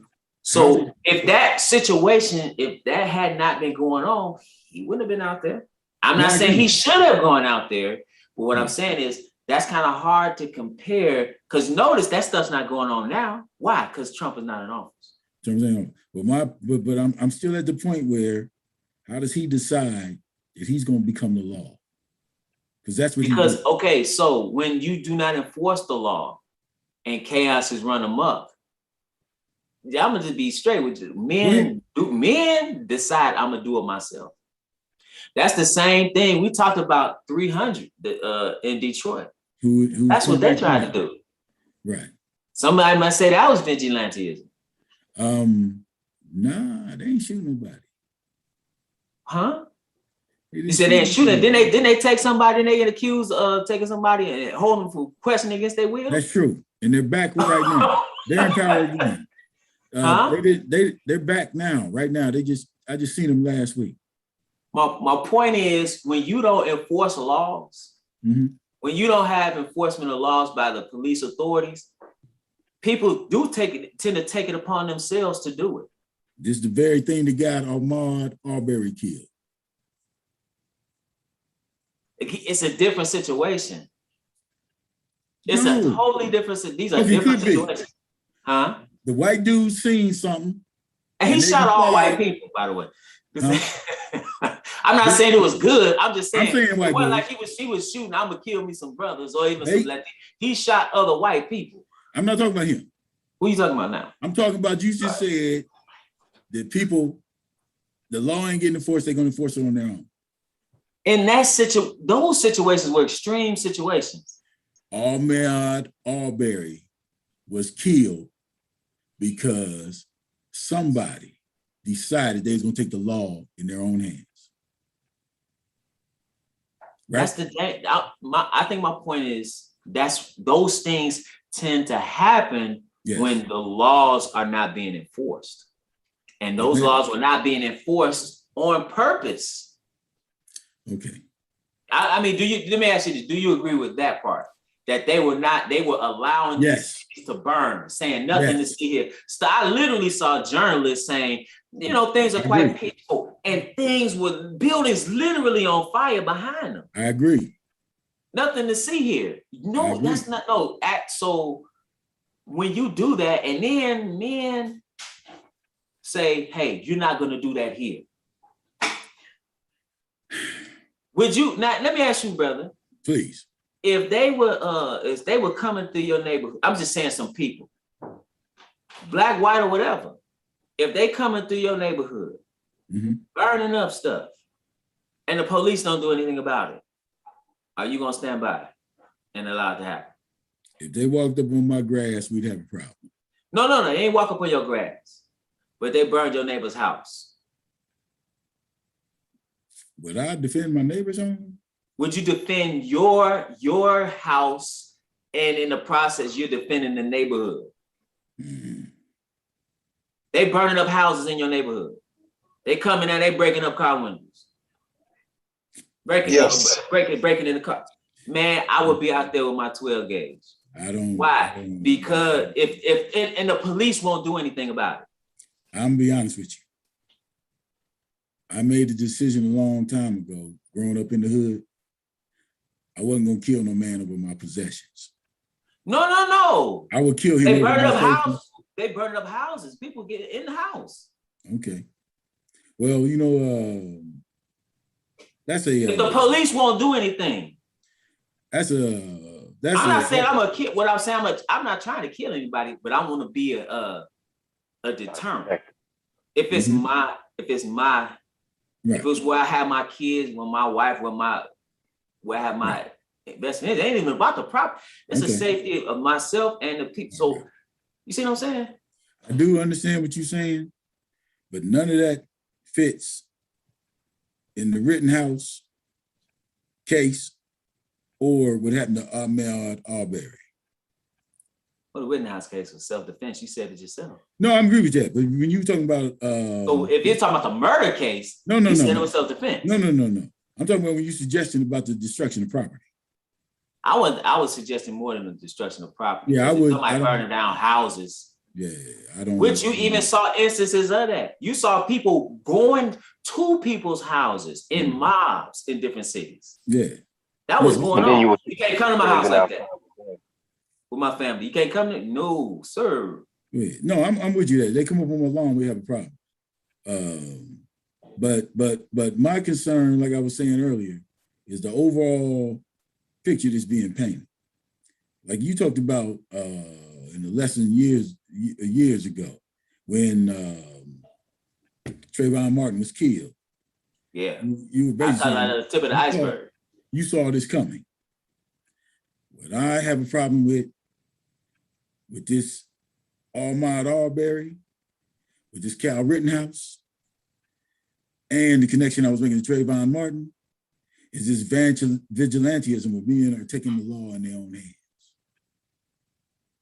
I have never seen that work for Black folks in that situation. I understand what you're saying with that. So now, like I said, now we don't agree on it, obviously. No, I mean we don't. I don't compare it to Trayvon Martin because. Well, the only connection with Trayvon Martin is the dude that killed him. He decided on his own he's gonna take the law in his own hands, even when they told him don't do it. That was so different though. Different from Ahmaud Arbery? You keep saying Ahmaud Arbery. I'm not talking about Ahmaud Arbery. I'm talking specifically about Kyle Rittenhouse and how that was different from Trayvon Martin. Mm. Trayvon Martin wasn't doing anything. No. And I believe he perhaps baited him in at the end. Those men, like the one he killed, the one he shot, they weren't baited. I'm agree with you. They weren't. They were not baited. They were not. The one that got killed threatened him initially. I'm agree with you. And then chased them. That's true. The other one pulled a gun on him. And he did not fire on him until he pointed the gun at him. And everything. So if I just look at those, and then tried to turn himself into the police. Mm-hmm. After he got hit. I agree. He got hit before it. So now, should he have been there? All that. Right. That's a different conversation. But it's not, I don't see that. It's not analogous. You can't compare. I don't think you compare the two. Now you can have a discussion on whether or not vigilantism is a problem in the United States. Well, this is where I'm at. And like I said, once again, we probably never gonna agree on it. But if this is going to stand. Anybody can strap up and just patrol the streets. Mm-hmm. I understand. I mean, and if I don't like how the dude looking at me and I confront him, he can kill me. He can stop me going in my own driveway, and I can say, "Man, I don't know you. I ain't talking to you. Get out of my face." He keeps pointing the gun at me. I get upset. Then he kills me. And they're going to say the same thing they did with Ahmaud Arbery or Trayvon Martin. Well, if he'd have just complied and went along, you don't have to comply. That's wrong. I'm not justifying that. I'm just saying in this specific case, I don't think they're the same. But right. Well, see, I don't see it as a microcosm. I'm looking at the big picture. Yeah, but hold on. You seeing two brothers, conservative and liberal, at odds about how to treat their slaves. Well, I'm just saying, man. I'm not at odds. No, we ain't not at odds. We just talking about how we see the future different. Yeah. He said you seeing two brothers, conservative, liberal, at odds about how to treat their slaves. Oh, not you, brother. Oh, okay. I misunderstood. It's cool, brother. Either way, I'm good. Yeah, and I was about to say that. Like, that's why I was saying, alluding to that earlier. None of that's gonna change how we treat it. No, exactly. I don't. Whether he gets off, whether they give him 100 years, I don't believe that. He's gonna get off. He may very well, because I saw the prosecution. The one witness they put up there that got shot, he did a horrible job. Did you see him? I've been watching the trial. He did a horrible job. He's gonna walk. Yeah. The only thing he's gonna get convicted for is having the gun. Right. So I just look at it from I'm actually looking at it from a position of just self-defense. That's all I was looking at specifically. The other stuff, I mean, I'm looking at the implications. I'm looking at it could. Hey, those implications could be. You may be. I understand what you're saying, but I just don't look at them as the same. That's right. Well, you called the Trayvon thing, and you right. When you called that Trayvon Martin thing, what was going to happen? That's all we have seen. Yeah, and that's what was shown to me, but I didn't understand what it was at the time. I just was shown like this. I was just spoke out of move to speak, but Look, I'm boring the rest of the brothers. I'm sorry, fellas. No, I'm enjoying this. Take over, fellas. I'm sorry. You ain't gotta apologize, good brother. I was gonna if there was nothing else on that. I didn't think we were gonna talk about that. That was my fault. No, it's all That's good. what I He was like, and Kyle Rittenhouse. Yeah. I That was like, fake wait, what? crime act, man. Yeah, we'll Not see. one tear came out his eye. Huh? Not one Oh, he tear was came on out his eye. That was a pathetic attempt at sympathy. But people have empathy for their own. And there's 11 of them. Yeah, this system is not fair. It's not built for us. Yeah, so I understand that. I know. Right. Yeah, brother. That's yeah. No, I agree. It was self-defense, but I'm more concerned with what will happen after this. Yeah, I understand what you're saying. What could happen, but Yeah. I would look at it separately and say that you can say because of this may happen. I can see that, but then going back to the Trayvon, I don't see that. It's a different situation. Vigilante. Well, I get you. It's vigilantism. That dude was a vigilante, wasn't he? Who? The man that killed him. Killed who? Trayvon. Is he a vigilante or was he just I don't even know. He took the law in his own hands. Yeah, but man. All right, my bad, man. I think it was worse than that, to be honest. Yeah, that's my thing. Cats taking the law in their own hands. So, but anyway. Because he wasn't, he wasn't enforcing any law. He was just seemed like it was just, intensive murder. Yeah. See, and how to frame him. Yeah, they'll frame how they framed him. Mm-hmm. I remember when the guy he taught his UFC course, he talked about how he couldn't bust a grape. Basically, right. He was just. I'm like, he in there fighting. Right.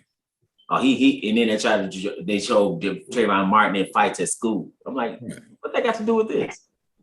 Yeah, at school. That's what boys do. They fight at school. Now none of that could be brought up in this Rittenhouse trial.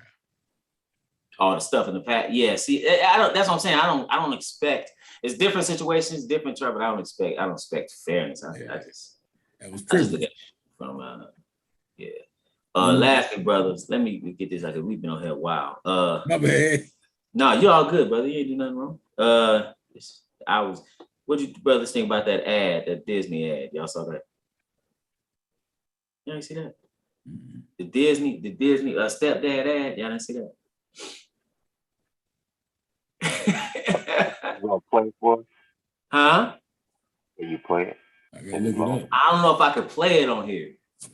Disney stepdad. That a movie? It's a short animated ad for Christmas. It's this a black man up on there. Disney with the he's trying to appease these children of this single mama. And let's see here. He doing everything. He cleaning. He doing some everything. He is really trying to be in these kids' lives. And I just wanted to, since y'all didn't see it, we can't really talk about it. Yeah. I'm YouTubing right now. Let me look it up. Yeah. Hold on one second. What?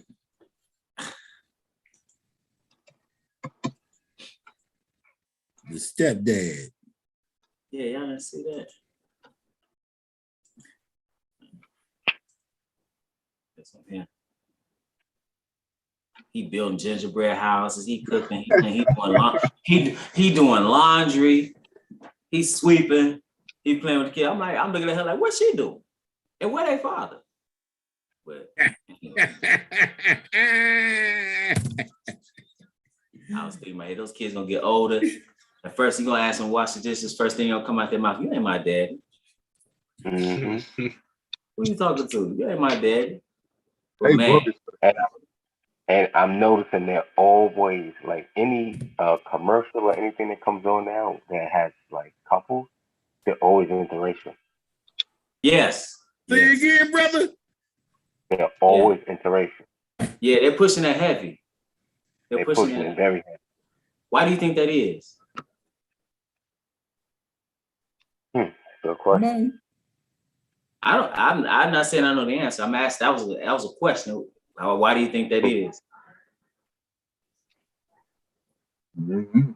Man, y'all ain't gonna say nothing. Why do you think that is? Y'all gonna make me do it again. You see the Go ahead. brother come at me for 20 minutes. I came at you for 20 minutes. I You didn't gonna come. do I it, didn't come brother. at you. No. You I challenged didn't me. come at you. We were having a discussion. No, you supposed to challenge me. You supposed to. If you gonna speak, you got to defend it. No, you supposed to come at me, bro. Because I go at people the same way. That wasn't even. Yeah, I was just No. You You challenged coming what I at was you at thinking. all. I and was that's just it. asking some questions. I didn't take it personal. And- I don't take it personal. All right. And I'm gonna say it like this. I'm usually saying it with black men and a different race woman. That's right. Right. So if I was to look at it from that perspective and my own experience, it's a Deuteronomy 7 lifestyle for me. It's kind of, but if you're looking at it like the way it is right now, this guy is celebrating Christmas too. You know what I'm saying? So he's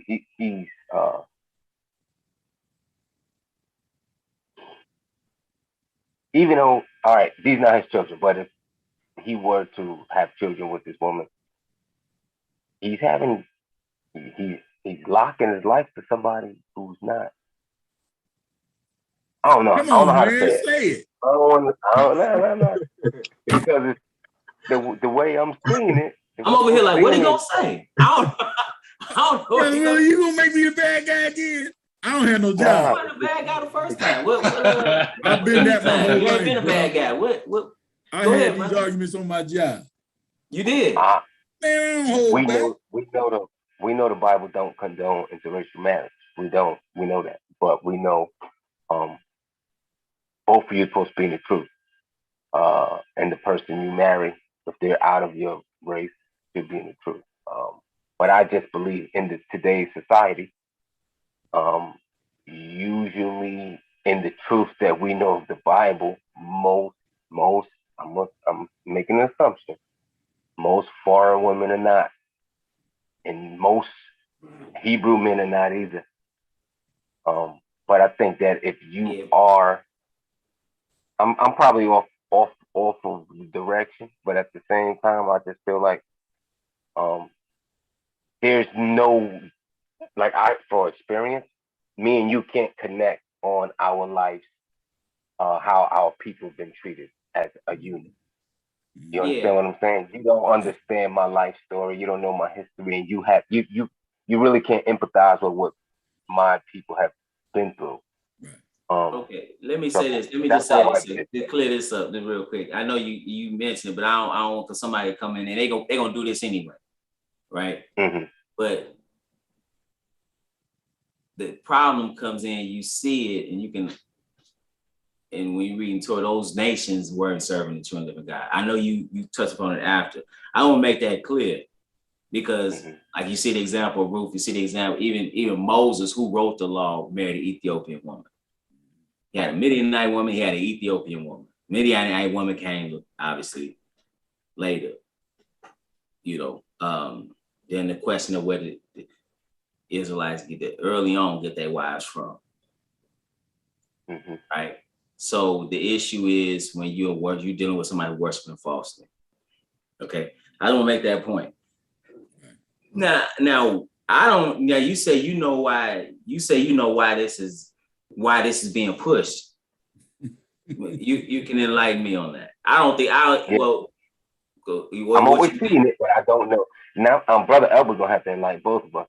Brother Elber said he know why. I don't know why nothing. But this is where I'm coming from. Oh, go ahead. Y'all gonna blast me again, but it's cool. Like y'all notice, I've been on an island by myself your time. You ain't, brother. We all on this island together. You ain't on an island. I'm good with it. No, for real. You ain't. How you on an island? We all on the same. We all on the same island. Right. Well, Believers Island. Here's what I have a problem with. Here's what I have a problem with. Constantly seeking validation from your oppressors. But this woman looks Asian. Messiah. I don't care what she Yeah. is. I don't care what she is. She don't look like the women I grew up with. And I always had an issue. Your real oppressors. How can you not? well, I mean, that's how. I'm joking. I'm joking. This is what I grew up with. I love the women that I grew up with in my neighborhood. When I went over my buddy's house, their mamas would bring me in and treat me like their own kids. When I went down the street, I was in love with the women who looked like the women I grew up with. But this world, this society, and it has told us, back when I showed you about James Earl Jones, when he made up some stupidity. Yeah. We have been programmed to self-destruct. We have been programmed to love anything but ourselves. Now, you say, why do I say that? This one drop rule, from what I've been seeing, ain't working out how we thought. The kids are getting lighter and lighter and lighter. They're not getting darker. You know what I'm saying? You know what? Go ahead, brother. Go ahead, brother. I'm good. No. I thought you was done. Go ahead. I'm done. Because I can talk forever. You know what I'm saying? But go ahead. I was gonna just what you just said. What is that? It's a movie about the Aboriginals in Australia. Mm-hmm.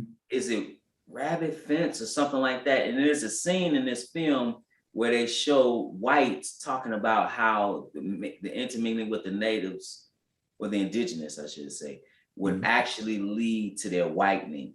It did. Right. They promoted the same thing in South America. I think Brazil, when they were bringing in. They brought in the Dutch and the French. They were important people, right? Yeah. And pushed to where even in Brazil. Yeah, the cultures are too dark. Where they are saying the people who are being bled out are saying, hold on, we want to hold on to some of our Afro heritage. Nah, it's too dark down here. We got to lighten it up. Right. Yeah, that's that. Yes, exactly. How else do you erase a people? But I think with this, at least when I look at it, I look at what Black men in particular have become. And I'm not sure if this is African Disney or not. I saw some anyway. I look at this and I say, who are the most passive men when it comes to what they accept from women? Is Black men. So I looked at this more so from like the agenda to promote the emasculation and feminization of men, and to accept single motherhood as a norm. Like he was, when I tell you, he was trying to get, this man was up all night. Man, they broke the gingerbread house. A little boy ran away crying. Man, he was up all night making this gingerbread. I kept saying, "What is their father?" Because you know, and I look at that idea, because we've been what men in general are experiencing, Black, white, Asian, Latino, as far as what's going on and being pushed right now with the gynocracy. We've had that experience for decades and decades and decades. To where the women have been on top, to where something like this is acceptable. You know what I'm saying? Like I think I may have mentioned last week, my wife was telling me about how she was watching a show, and in the show, the man was dating a woman. He didn't know she was pregnant. He took her to the hospital. He didn't know what was wrong with her. And he said, she's pregnant. He's just dating her. Didn't know the woman was pregnant. It ain't his baby. And now she wants to, and they were reprimanding him because he basically was apprehensive about staying with her through the pregnancy. The audacity of you to be on a date when you're pregnant with somebody else's baby. What'd he do though? He ended up in the Disney video, didn't he? I believe he stayed because that's what they're appealing to. So that's when I saw this. When I saw this man, that's what and how he acted, and he's doing all the housework. Mm-hmm. So I looked at it from that position. I didn't take it down to the racial component. Who he doing it for? He's doing it for the woman. Yeah. I do some housework around here in between fixing the busted pipes and the drywall that fell because my pipe was busted. Also, will mop the floor and put dishes away for somebody to look like me. Yeah, but in addition, those your kids though. Like I'm saying, like Right. you know, that's an aspect of it too. That's all I'm pointing out. Oh, okay. You know, that's a part of it too. Like those not even your kids. Why do you care what they think? Like in that sense, I mean, like no, I feel you, brother. That whole normalization of, oh, you gonna come and be the guy that's gonna clean this up. Mm-hmm. Like I said, I always say that, who gonna, you know, coming to America, hey, who gonna clean up all these flowers? Who's gonna clean up this mess? Yeah. Remember, we talked about that before. Yeah, so I that's how I looked at it. It starts with lust. He lusted for this woman first, based on how he saw her. So in his mind, that was the standard of beauty, what he considered to be beautiful. Because you don't walk up to no woman that you don't think is attractive or appealing. So he lusted for this woman first. Then it might turn into like and love and all the rest of it. Because I'm gonna be honest, when I walked up, any girl I ever approached, I thought she was beautiful, you know? So he lusted for something that did not look like him or his mama who fed him or his sisters. He lusted for what this world promoted as beautiful. Now, is that? He just looked like the ultimate, he looked like the quintessential simp to me. He looked like the ultimate simp to me. I know, man. That's how I looked at it. Black, if he would have been, if they'd all been aged, I'd have thought the same thing. Yeah. But I just know that we have a different, go ahead, brother. I'm sorry, teacher. No, you go ahead. I had an idea, and y'all can, of course, tell me what y'all think. So me and Victoria's been having this conversation a few times because obviously my wife is white, and when it comes to interracial relationships and coming in the truth and finding out the Messiah isn't a white man and is a man of color, it's going to be, I personally think it's going to be hard for a lot of people to accept that God is a man of color. People would rather burn up in the fire. Yeah. So if you can get enough people to mix, especially people that aren't going to accept the God of color, I would think the hope would be for certain people to also not accept that God is a man of color. I don't understand that part. So like, for let's say they want to target Israel, right? Anybody that could possibly be a descendant of who is Israel. they? Just help me out. Who is they? I guess the powers that be, or whatever powers that be. They targeting. Go ahead, bro. I'm kind of like not well. I guess yeah. That's for simplicity's sake, targeting Israel and knowing that hey, there's no way a Hindu that worships Krishna is going to accept a black god.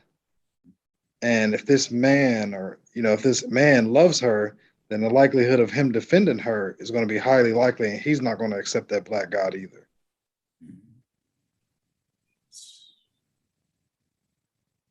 That was just a thought I've been having. You think that's been thought out? Is that subconscious, or that is consciously thought out?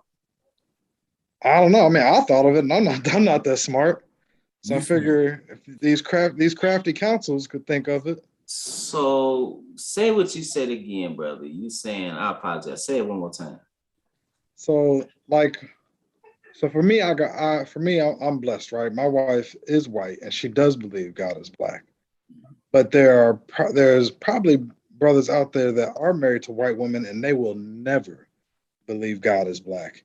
And on top of that, because of that, their man will never believe that God is black. Because of what his wife believed? Yeah, I think so. The main thing is that she's a believer. That's the main thing. Yeah, I'm speaking for people that like aren't in the truth, like that are just going about their daily lives now. That like let's say even going to the Christian church, people that like aren't in the truth. So you won't believe that Jesus is white because your spouse won't believe it. Well, not me I personally. mean, Jesus is black because your spouse won't believe it. Not you specifically. I'm saying the scenario you gave. Yeah. I think some people won't. They'd be like, "You're being like, they'll say, you're being racist, and Jesus is white." Because I see people that without a spouse or with anybody else, they'll like, especially our people, they'll say Jesus is white. They'll have a very hard time. We believe Jesus is white, even though we say he's black. In our minds, he's white. Yeah. Because the image is white. Yeah. And the image that we've been shown over and over and over again is much more powerful than any words that we can read in a book. Like propaganda. Say it over it's and over again. The visual. Yeah. I talked about that in one book I wrote, Hair Like Wool, Feet Like Burned Brass, where I talked about tearing down that Europeanized silky white image, destroying it. Because that's in practically every black person's head. Most black people, when they think of Jesus, you think of a white man. You think of the man on that church fan. Yeah. So brother, I'm sorry. So brother Khalil, you saying because the black man may look at the white woman and the white woman is saying, all right, my Jesus is white. And because he loved her so much, he won't turn to believe in the true and living God or Christ being a black man because he's afraid to lose her love. Yeah, I guess. And he feels like, because he doesn't know anything else and he's not in the truth, he can defend her like, let's say he walks up one of these campers and the campers is like, God is black. And the wife is like, God ain't black, God is white. And and let's say the husband is like, you're just making stuff up and yada yada yada and being racist and whatever. And the wife doesn't even have to be white. I think it's from a simplicity standpoint, it's going to be very hard for a lot of people to accept God as black. Just a side note, if she was Latina, they probably wouldn't say anything because that's supposed to be one of the 12 tribes. When when even when you look at, you had the indigenous peoples and then you had the Spaniards. We talked about mixing earlier. Yeah. So you be Mexican, you could be, but anyway, it's just a lot of foolishness when it comes with those 12 tribes. Nevertheless. Yeah. Here's a side note. Go ahead. I know somebody that was married to Latino Italian. Depending on the company she was with, she was Latino or she switched it up. Yeah. I know Negroes do that too. Yeah, they do. They pass too. Yeah. Well, bruh. This right here is propaganda. I was at the Patti LaBelle concert. I look at it more like feminist propaganda, but you said it's racial propaganda or a mixture of both. Okay, I didn't go that deep, but I'm gonna tell you, he worships somebody that don't look like him.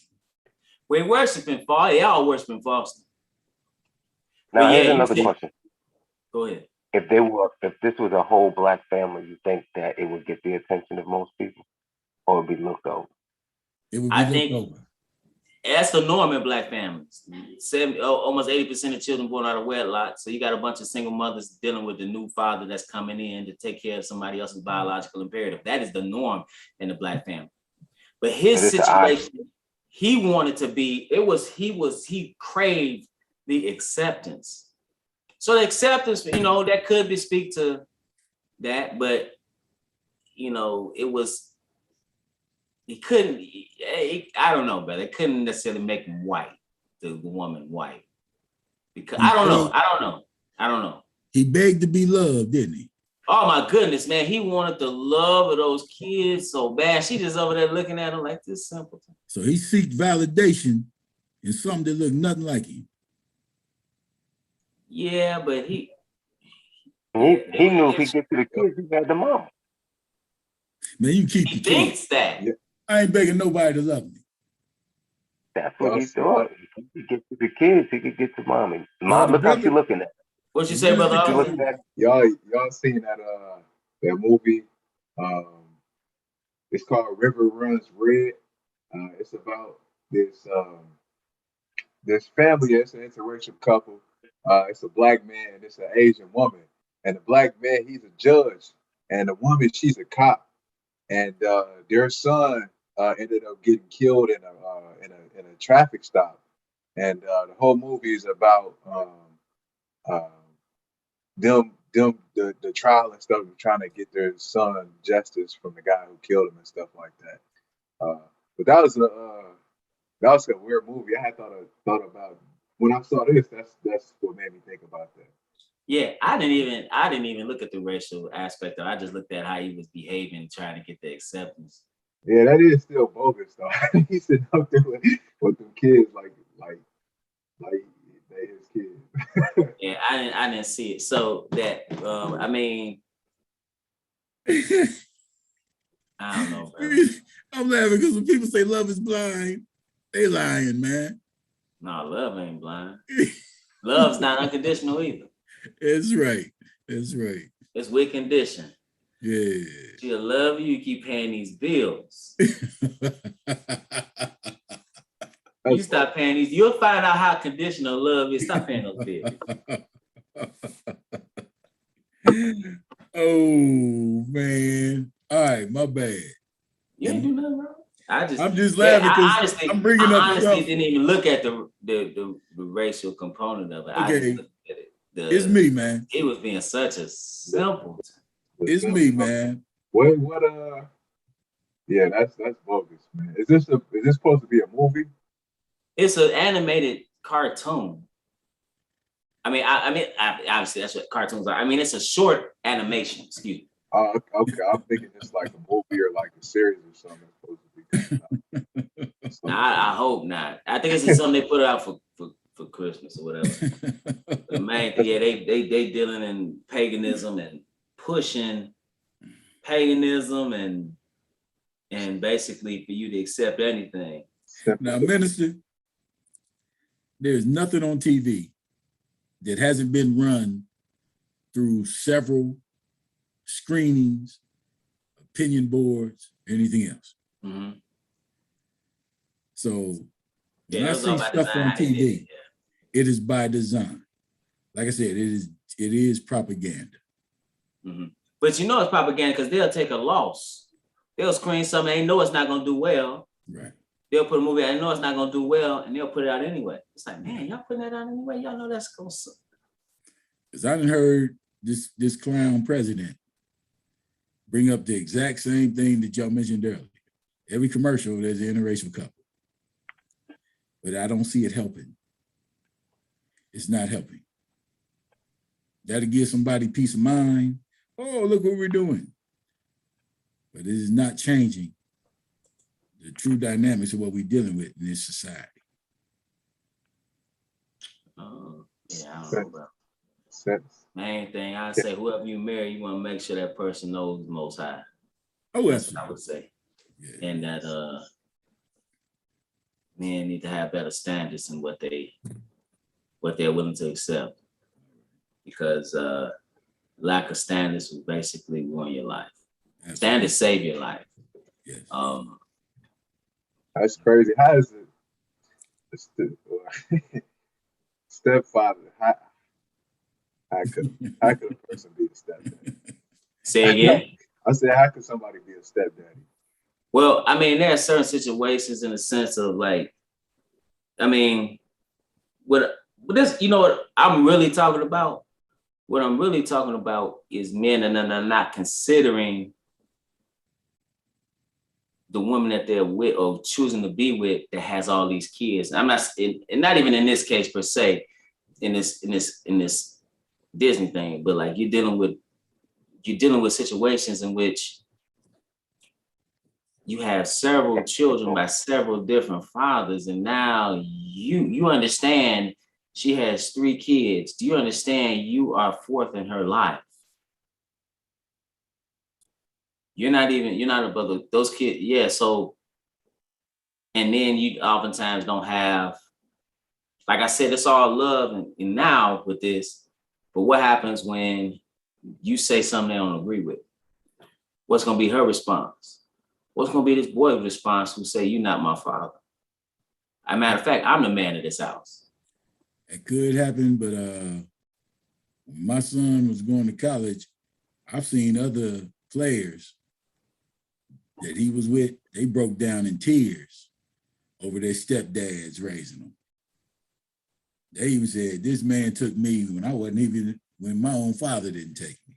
Mm-hmm. Oh, man, even though, like I tell you, I said before, some men and women are incredible, loving, caring people. They can do that. Right. Yeah. So you do see certain situations like that. Yeah. But a lot of times you end up with the short end of the stick. Yeah. Well, ain't nothing guaranteed. No, I'm not saying it's guaranteed. Yeah. No. What I'm saying is people jumping in situations that they haven't really considered. Yeah, but that's what I'm saying. No, I agree with you because I can't tell you I cannot tell you how many situations I know of or where it's not good. Yeah, but that do you see any? I don't have no statistical information, but do you see a difference from houses with stepchildren versus not stepchildren? Because we watching divorce on a mass scale, even when it is your child. Here's the thing. Go ahead. What we've done, and this is part of the emphasis, part of the main, like, source of the problem. We have normalized illicit sexual behavior and taken away the stigma from being a single mother. Yes. Why you say it should be a stigma? Because you shouldn't be having children with no husband. That's right. So if men had standards, better standards, you wouldn't see that as much. I agree. That's actually my point. Because where does this single motherhood derive from?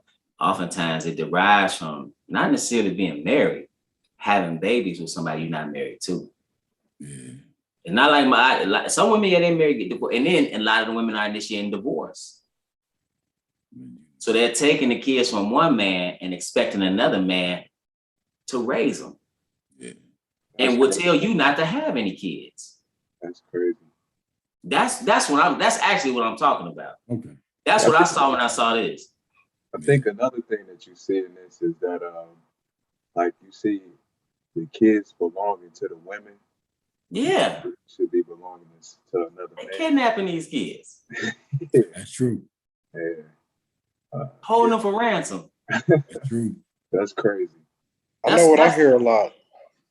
Go ahead, teacher. No, you go ahead. I'm gonna say I know what I hear a lot from different people is I just don't. They'll hit you with the I just don't want to be alone. I'm like, so you're willing to put yourself in a far worse situation than being alone just so you don't have to be alone? Yeah, that happens all the time. I think people who are not in the truth at all don't have standards. You don't have a moral compass. You are impulsive. You are impulsive. You are not looking down the road. I'm saying that because that's me. I came from that. I am a stepfather. I know what it's like to marry someone who doesn't meet the qualifications, right? But how can I sit there and say, okay, I'm in a bad position, but why? Where was I at when I met this person? Who was I as a man? Was I in the truth? So ultimately, it's always going to derive to the man where you should have been when you met this woman, because you're gonna grow up, you're gonna be in this world, and you're gonna have to choose a spouse. Where you are at mentally is going to be how you're going to choose that spouse.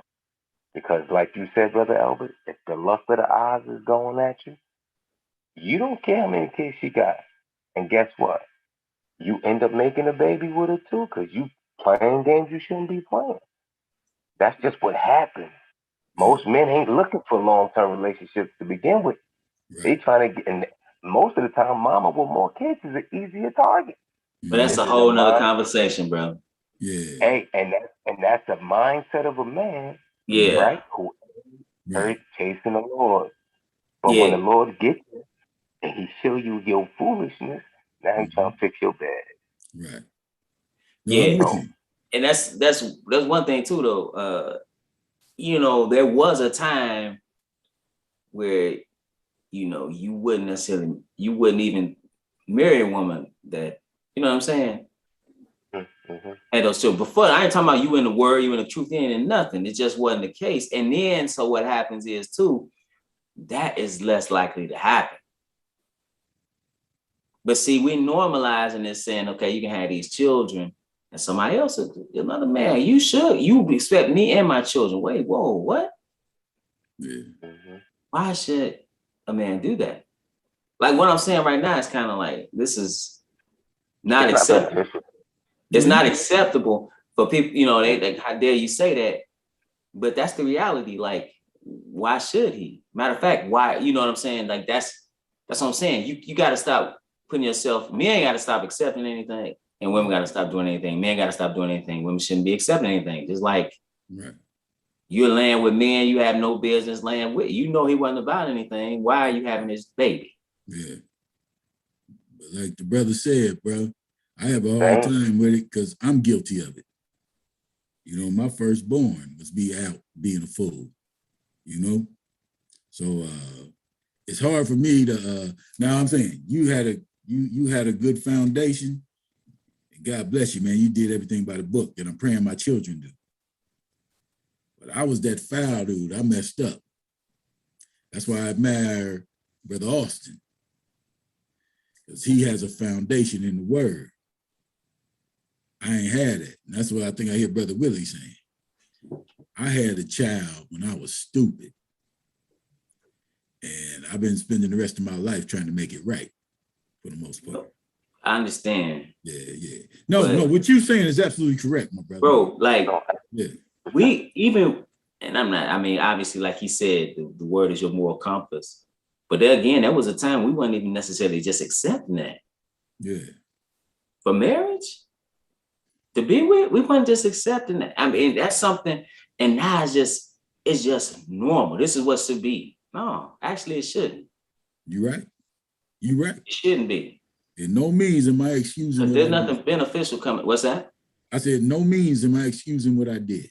I'm not saying. No, I ain't saying you're making it personal. You wasn't making it personal. I know that. I know that, brother. I know you ain't personal. I'm really speaking to men, actually. Like, be really consider what you're doing. Yeah. Care about some stuff. Yeah. Bro, that's what I'm saying. Standards, bro. Yeah. Because this right here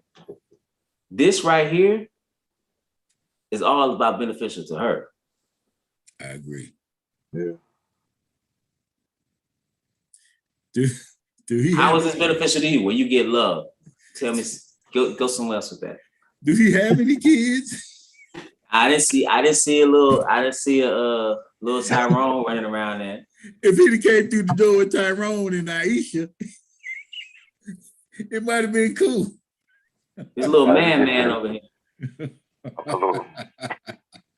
Yeah.